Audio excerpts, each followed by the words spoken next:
Welcome to CMC channel అండి. ఇప్పటి వరకు మీనా ఛానల్ సబ్స్క్రైబ్ చేయకపోతే దయచేసి సబ్స్క్రైబ్ చేయండి, లైక్ చేయండి, షేర్ చేయండి. మన తెలుగు మన సామెతలకు పునఃస్వాగతం అండి. ఈ ఎపిసోడ్ సామెత వెన్న చేత పట్టుకుని నేతి కోసం వెతికినట్టు. అంటే మన దగ్గర సోర్సెస్ ఉన్నాయన్నమాట. కావలసిన వనరులు ఉన్నా కూడా మనకి కావలసింది లేదు అని వెతికిలాడినట్టండి. ఇది కూడా ఎవర్గ్రీన్ సామెత అండి, ప్రతి వారికి వర్తించేదండి. మానసిక సామెత. వెన్న అంటే ఖచ్చితంగా వెన్న ఫిజికల్గానో నెయ్యి ఫిజికల్గా కాదండి. వెన్న ఫిజికల్గాని కూడా మనం తీసుకోవచ్చు, కానీ ఇది మానసిక సామెత. మన దగ్గర వనరులు ఉన్నప్పుడు వాటిని మర్చిపోయి మనం వేరే వాటి గురించి వెతుక్కునే దానిని వెన్న చేత పట్టుకొని నేతి కోసం వెతికిలాడినట్టు అని అంటారండి. ఈ సామెతకైతే ఇదే అర్థమండి. ఈ సామెతని మనం శరమౌళి సుబ్బలక్ష్మి సుబ్బారావుని తీసుకొచ్చేద్దామండి. సుబ్బలక్ష్మి సుబ్బారావు మధ్యతరగతి కుటుంబీకులు. సుబ్బాయమ్మ వాళ్ళ అమ్మగారు. కొన్ని దశాబ్దాల క్రితం సుబ్బారావు ఒక ఇల్లు కొనుక్కుందామని ప్రయత్నం చేస్తాడు. ప్రయత్నం చేసినప్పుడు అతని దగ్గర ఉన్న అతను ఒక బ్యాంకు ఉద్యోగం అనుకుందాం అన్నమాట. ఆ బ్యాంకులో అతనికి ఎన్ఎస్సి బాండ్లు అవి కంపల్సరీగా కొనాలి అంటారు. పీపీఎఫ్లోనూ ఎన్ఎస్సి బాండ్స్లోనూ కొంత అమౌంట్ సేవ్ చేస్తేనే మీరు ట్యాక్స్ నుంచి ఎక్సెంప్షన్ పొందుతారు అని చెప్తే అలాగే అని చెప్పి అతను దాచటం మొదలెడతాడు. కొంతకాలానికి వాళ్ళు ఒక ఇల్లు కొనుక్కుందామని ప్రయత్నం చేస్తారు. వాళ్ళ ఆర్థిక పరిస్థితి మించిపోతుంది, బ్యాంకు వాళ్ళు ఇచ్చే లోన్ కూడా మించిపోతారు వాళ్ళు. అయితే సుబ్బలక్ష్మి సుబ్బారావు ఏం చేస్తారంటేనో ఆలోచించి ఏం చేద్దామని అని అనుకుంటుండగా సుబ్బాయమ్మ చెబుతుందన్నమాట. ఒరే, వెన్న చేతిలో పట్టుకుని నేతి కోసం దేవులాడినట్టు ఏమిట్రా నీ గోళ?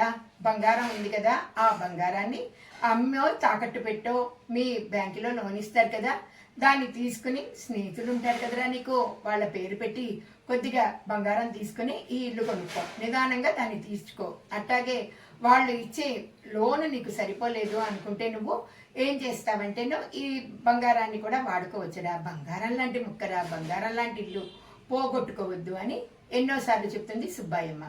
సుబ్బారావు ఈ సామెత ముందు అతనికి అర్థం కాకపోయినా తర్వాత అర్థమైంది. నిజమే కదా, మనం కొనుక్కుని దాచుకున్నా ఒకటే కదా, అలా మనం కొనుక్కుని మనకి ఎవరైనా ఇస్తారేమో అని ముందుగా అతను ఆ ఇల్లుని సగభాగం తీసుకుందాం అనుకుంటాడు. సగభాగం వేరే స్నేహితులకి ఇస్తామంటారు. కానీ సుబ్బలక్ష్మి స్నేహితురాలంటుంది, భలే వాళ్ళే మీరు అలా తీసుకుంటే ఎట్టాగా, మీరే పూర్తిగా తీసుకుని ఆ 5 లక్షలు 10 లక్షలు మళ్ళా ఉన్న ఇల్లు కూలగొట్టుకుని కట్టుకునే బదులు మొత్తం మీరే తీసుకోవచ్చు కదా అని సలహా చెప్తుంది.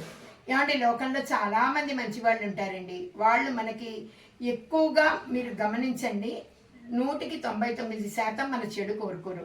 వాళ్ళకి ఎటువంటి అసూయలు ఉండవు. చుట్టాలకు ఉంటాయేమో కానీ స్నేహితులకు అస్సలు ఉండవండి. ఎందుకంటే వాళ్ళు ఎంచుకునే వాళ్ళు కాదు, పంచుకునే వాళ్ళు కాదు. సుబ్బారావు ఆ ఇల్లు కొనుక్కుంటాడు. అది తర్వాత లక్షల్లో కొన్న ఇల్లు కోట్లలోకి మారుతుంది. ఇప్పటికీ కూడా వాళ్ళకి సలహాలు ఇచ్చిన వాళ్ళకి చెప్తారు. మీరు ఒక విషయం గుర్తుపెట్టుకోండి, సుబ్బాయమ్మ సుబ్బలక్ష్మి సుబ్బారావు ఊరికే మన అవగాహన కోసం చెప్పుకుంటాం. షేరింగ్ ఫీలింగ్స్లో నాకు కూడా ఇలా జరిగిందండి. ఒక ఇల్లు నేను కొనుక్కుంటాను, సగమే నేను కొనుక్కోగలను నా స్తోమతకి అనుకున్నప్పుడు నా స్నేహితులు ఎంతమందో, నాతో సహ ఉద్యోగులు ఎంతమందో నాకు సలహా ఇచ్చారు. పూర్తిగా కొనుక్కొని ఆ అప్పేదో 10 ఏళ్ల పాటు తీర్చుకోమని చాలా వాళ్ళందరికీ మనం కృతజ్ఞతలు చెప్పుకోవచ్చండి. కాకపోతే షేరింగ్ ఫీలింగ్స్లో మనం ఈ వీడియో ద్వారా వాళ్ళకి చెప్పామనుకోండి, వాళ్ళు కూడా హ్యాపీగా ఫీల్. ఇది జరిగి కొన్ని దశాబ్దాలు అయిపోవచ్చు, దాని మీద అప్పు తీరిగిపోవచ్చు, అది కోట్లలోకి మారవచ్చు, వాళ్ళు సుఖంగా ఇంట్లో ఉండవచ్చు. కానీ ఆ సలహా అనేది మనం యాంగ్జైటీ కిల్స్ థింకింగ్ అని మనం ఇదిగా ఉన్నప్పుడు మనకి తెలియదు. వెన్న చేతిలోనే పెట్టుకుంటాం. మనం ఏమనుకుంటాం, నెయ్యేది అనుకుంటాం అనమాట. మన దగ్గర ఉన్న వనరులనే మనం ఉపయోగించుకునేటట్టు చెప్పేవాళ్లే మన శ్రేయోభిలాషులండి. ఈ సామెత ఊరికే నాకని నేను చెప్పే కానీ మీకు కూడా అనుభవంలోకి వచ్చి ఉంటుంది. మీరు ఒక్కసారి గమనించండి. ఇది కానీ మీ అనుభవంలోకి వస్తేను దాన్ని కామెంట్ రూపంలో మాకు తెలియచేయండి. ఈ సామెత మీకు అర్థమయ్యేలా చెప్పామని భావిస్తూ మీ దగ్గర సెలవు తీసుకుంటూ మరో ఎపిసోడ్లో మరో సామెతలో కలుసుకుందామండి. అప్పటి వరకు సెలవు.